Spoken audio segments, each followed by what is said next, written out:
Press club का बहुत आभार व्यक्त करता हूं कि प्रेस क्लब ने सबसे पहले मुझे नागपुर में, मेरे अपने शहर में मीट द प्रेस के लिए बुलाया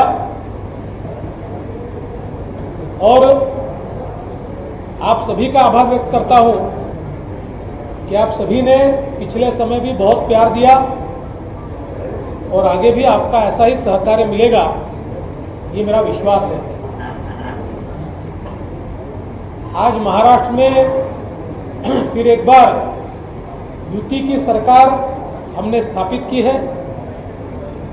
एकनाथ शिंदे जी हमारे मुख्यमंत्री हैं, मैंने उप मुख्यमंत्री की शपथ ली है और कल हमारी सरकार ने एक लैंडस्लाइड विक्ट्री, ये विश्वास मत प्राप्त करते हुए की है।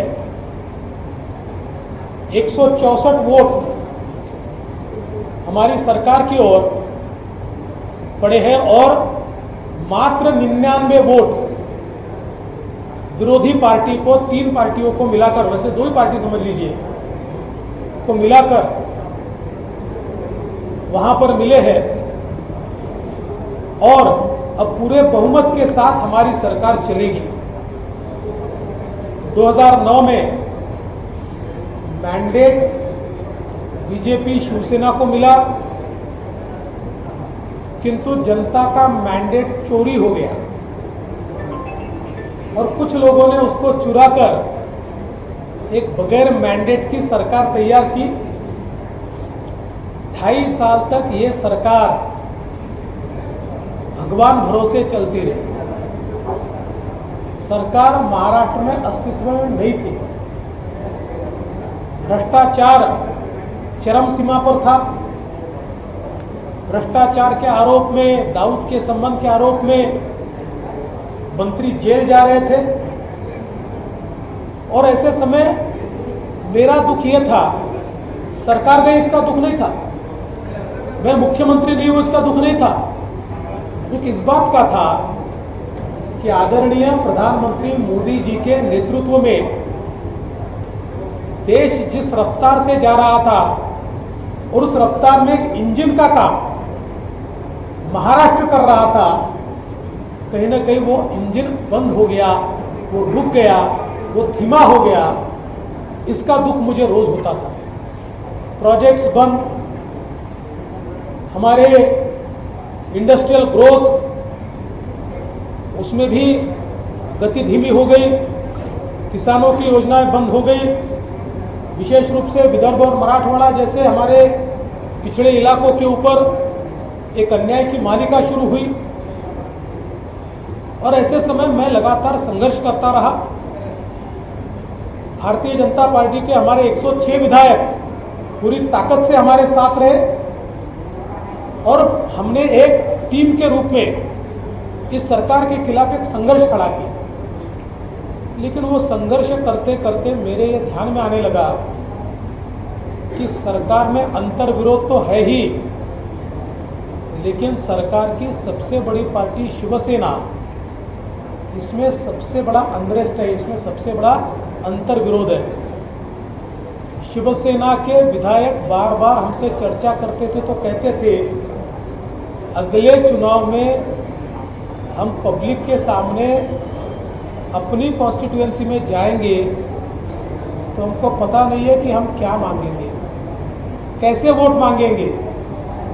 जिस हिंदुत्व पर हमारी पार्टी खड़ी हुई, बाला साहब ठाकरे जी ने जिस हिंदुत्व के आधार पर हमको खड़ा किया, कहीं ना कहीं उसका विरोध करने वाली ताकतों के साथ हम खड़े हैं और उन ताकतों ने हमको मुख्यमंत्री पद तो दे दिया, लेकिन हमारा सारा ले लिया और हमारे बलबूते पर, हमारे कांधों पर चढ़कर ये लोग मजबूत हो रहे हैं और हमारी पार्टी वीक हो रही है।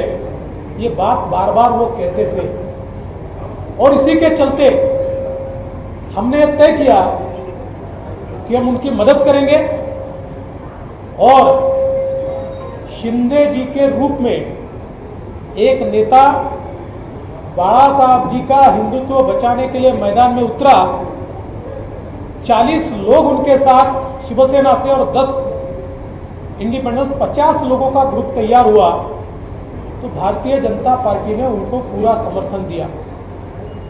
मैं विशेष रूप से हमारे नेता माननीय प्रधानमंत्री जी का, मोदी जी का आभार मानता हूं और साथ साथ गृह मंत्री अमित शाह जी का और हमारे अध्यक्ष नड्डा जी का आभार मानता हूं कि बहुत सही निर्णय हमारे नेताओं ने लिया।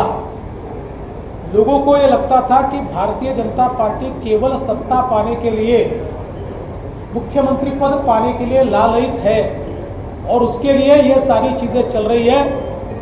हमारे नेताओं ने मेरे साथ चर्चा करके, और मैं स्पष्ट रूप से बताऊं, ये प्रस्ताव मेरा खुद का था और जिसको हमारे नेताओं ने मान्यता दी, और हमने भारतीय जनता पार्टी के साथ 115 लोग होते हुए भी शिवसेना के एकनाथ शिंदे जी को मुख्यमंत्री बनाया। हमारे नेताओं ने बताया कि हम सत्ता के लालची नहीं, विचारों की लड़ाई है, विचारों के लिए हम लोग ये सारा काम कर रहे हैं। उस समय ये बात भी सही है कि तय यही हुआ था और मैंने स्वयं तय किया था कि मैं सरकार के बाहर रहूंगा और सरकार को पूरी मदद करूंगा। किंतु मेरी प्रेस कॉन्फ्रेंस के बाद मैं जब घर पहुंचा तो आदरणीय नड्डा जी का मुझ पर फोन आया। बाद में अमित भाई शाह जी ने मुझसे बात की और उन्होंने आग्रह किया कि मैंने सरकार में जाना चाहिए क्योंकि सरकार बाहर से नहीं चलती। और उन्होंने मुझे ये भी कहा कि Bharatiya Janata party extra constitutional authority बनाने के खिलाफ है। सोनिया जी एक्स्ट्रा कॉन्स्टिट्यूशनल अथॉरिटी के रूप में जब काम करती थी तो हम उन पर टीका करते थे, तो उन्होंने कहा कि हमारी ये इच्छा भी है और आज्ञा भी है कि आप सरकार में जाए।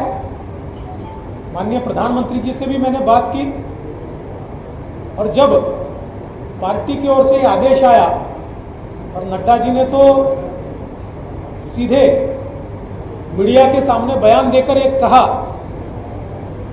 कि देवेंद्र जी से हमने विनती भी की है और उनको आदेश भी दिया है कि वो सरकार में जाए,